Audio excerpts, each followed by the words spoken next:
Hi, I'm speaking to James today, and James, he might look very young, but I can assure you that he's a great young man because he is the maestro of the Fountainview Academy that performed this morning here in the General Conference.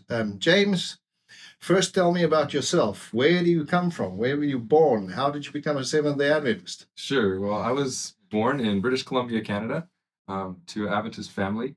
And we were up working in a small school called Fairhaven Academy up in northern British Columbia near Alaska. And my family, about a couple of weeks after I was born, moved to Fountainview Academy.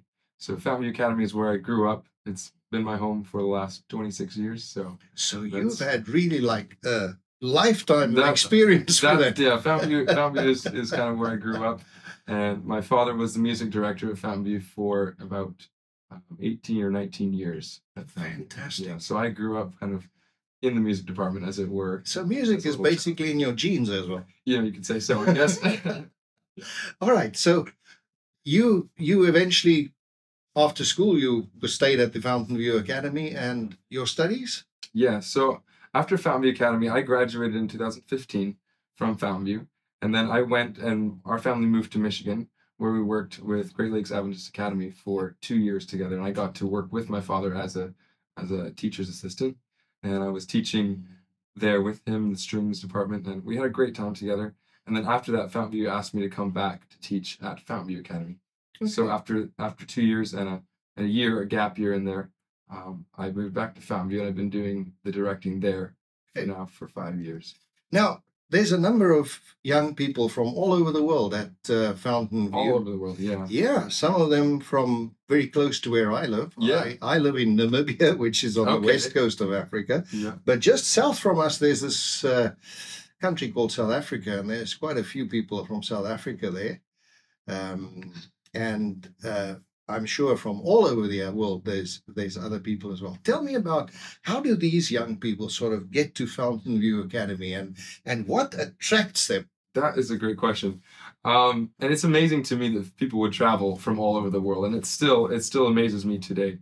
But I do believe that the way they hear about it is through our online music. That's one way that we get to reach, as it were, the whole world.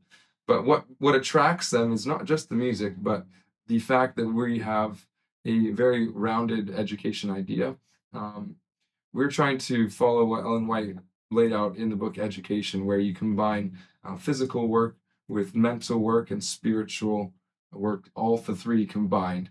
And then we use the music as a way to share what we're learning and how we're growing with the world. So we have a big carrot farm at Fountainview. Fantastic. Where we grow about 750,000 pounds of carrots every year.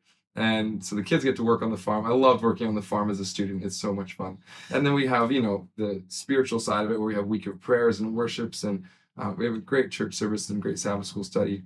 And then that combined with, obviously, our school, because we are a school, and we have, accredited for all our kids can go to colleges. They'll be accepted all over the world. So now, that interests me that you said that, this is a well-rounded thing, and there's work programs. Mm-hmm. I mean, it's young people. This is 2023. I mean, really, work?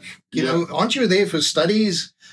What do the young people think about this work thing? I mean, going to work in a cattle farm, really? Well, I think Christianity is a very practical religion, and it works on every facet of our body.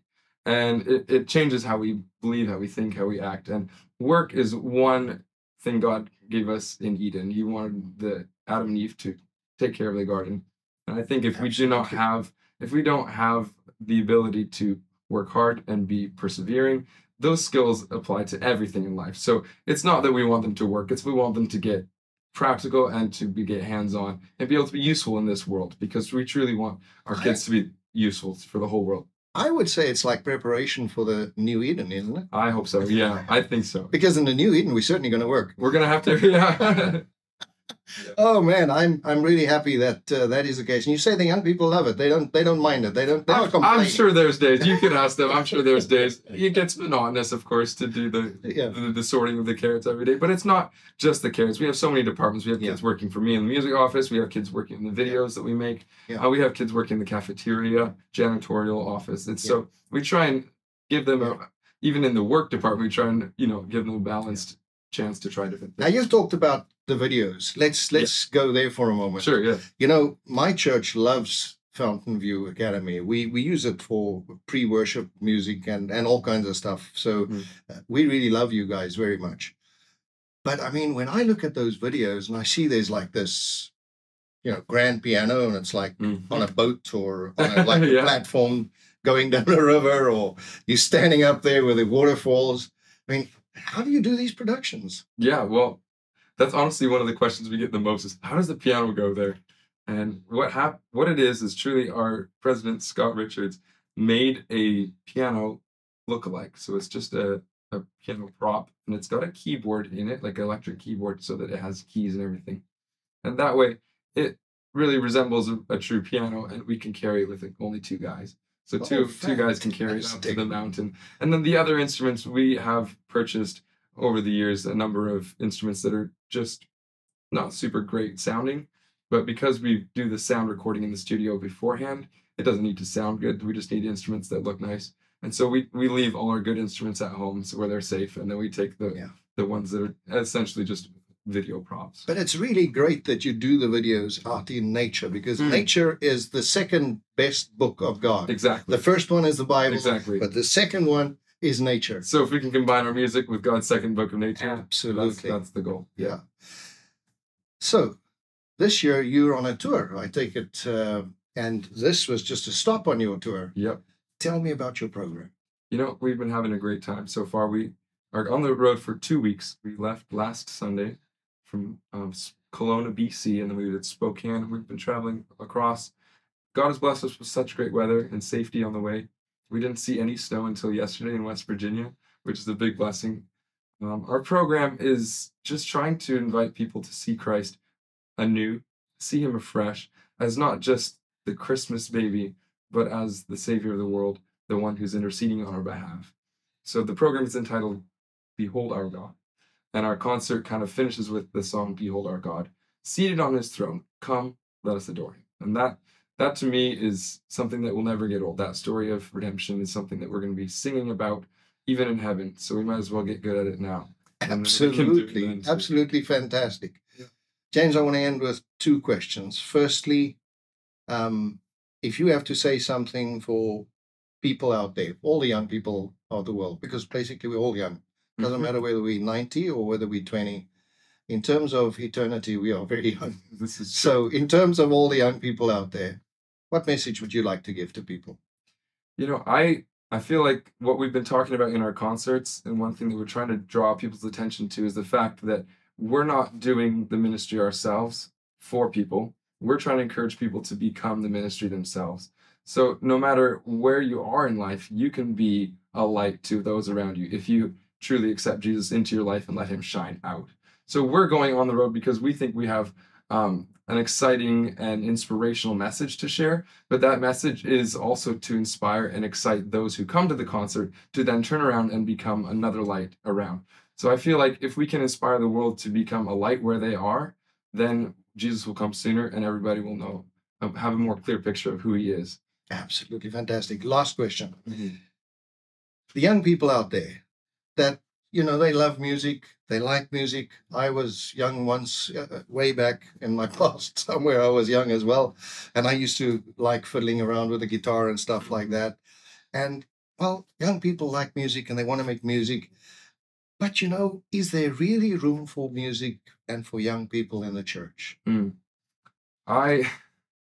This is a burden of mine for sure, because I feel like, yes, there absolutely is. What the church needs is an inspiring music, something that will get them to thrill with the songs that we sing. We have some of the best hymns in the world in our hymnal. And I believe if you are not ashamed to open that hymnal and read what the words say, they are so important. They're deep. They have such meaning. And the melodies are beautiful. Absolutely. I guess my message to that is we need the young people to step up and to lead out, so that we have a church that is not just a preaching church, but is a singing church as well. Because I think singing is as much an act of worship as is even prayer, Ellen White says, so, which is a pretty bold statement, given that singing sometimes just becomes a thing that we do at the beginning to kind of welcome. But the singing invites the Holy Spirit, and so it's super, super important, not only to our worship service, but to the way we think and the way we live our Christian lives, I think. James, it was such a pleasure talking to you. I know you've got a heavy program ahead, and you guys still want to see something. So sure, I think I'm going to excuse you. What a pleasure it was talking to you. Take all our blessings back with you to the Academy. Thank you. We'll do. All our best wishes, and tell them that we'll keep you in prayer, and keep up the good work.